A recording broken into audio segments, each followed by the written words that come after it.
Hi guys, i-share ko lang tong daan na to. So, pag sinabing Bicol, hindi makukumpleto ang Bicol nyo kung hindi nyo ito nadaanan. Ito yung tinatawag na Old Sigsag Road or Bitukang Manok, which is ang totoong pangalan talaga is EME Road, short for Energy and Minerals Exploration Road. So, ito yung Atimonan to Pagbilao Road or Pagbilao Road to Atimonan.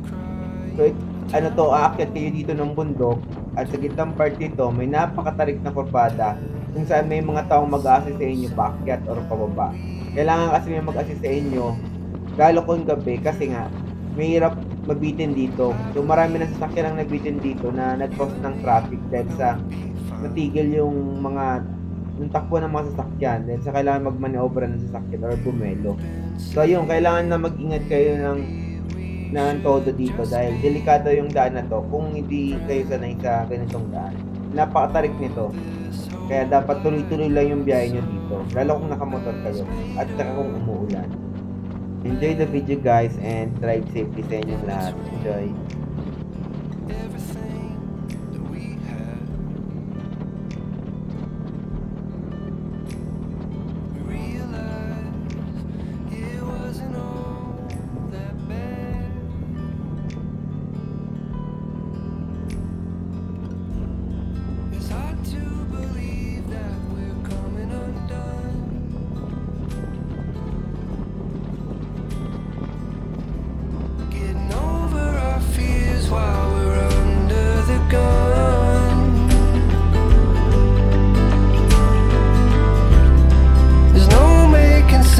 Of the things that they say,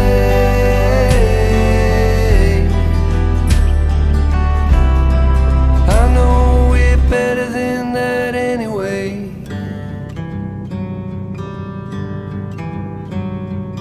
I've been thinking maybe you should come back home.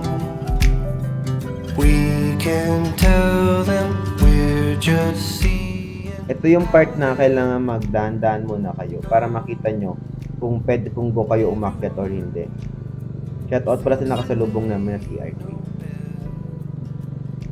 Yan, so kung makikita nyo, kinaya nga ng sedan yung shoulder lane para makabelo siya paakyat. Then makikita nyo, may mga tao sa gilid na nagbibigay ng sign kung pwede kang tumuloy-tuloy or hindi.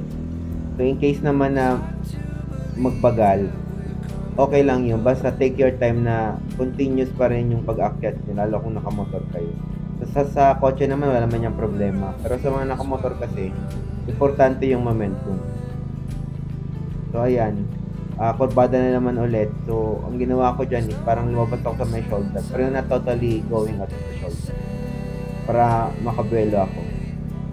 Ayan. So, hanggang makarating yan sa dulo, yun na yung pinakamahirap na part. Bale, ito na yung pinakamahirap na part.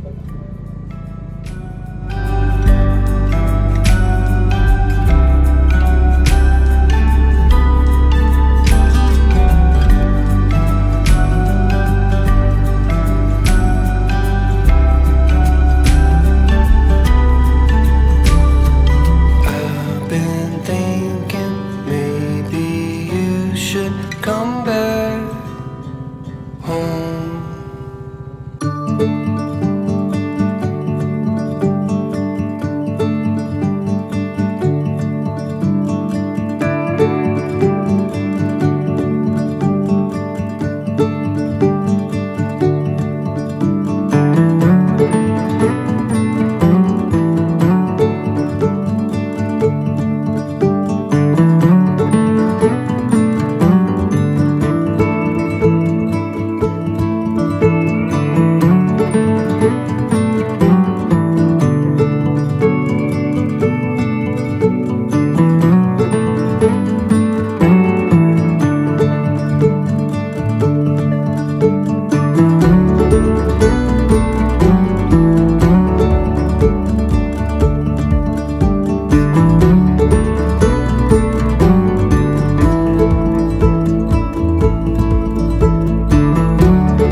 we don't fail to see the beauty of being free. Don't forget what you love the most. I just wanna keep you close, so we have to give it one more try before the idiots are taking over. They're caught up in the race of wanting more, and we can tell one from the other. No one can tell you what they're running from. No one knows anymore. What's it for? What's it for?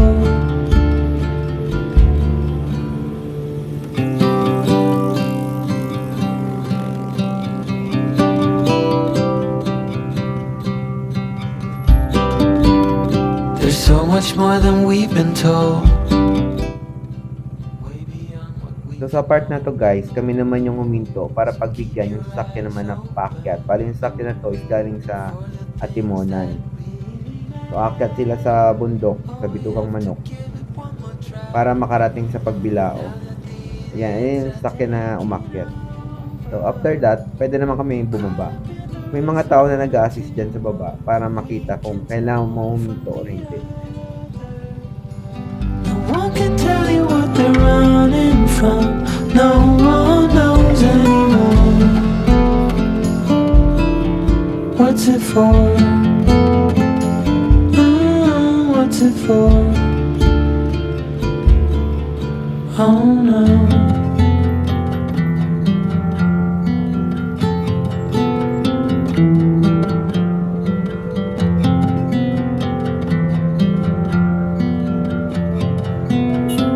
One more time before it's over. They're caught up in the race of wanting more, and we can tell one from the other. No one can tell you what they're running from. No one knows anymore. What's it for?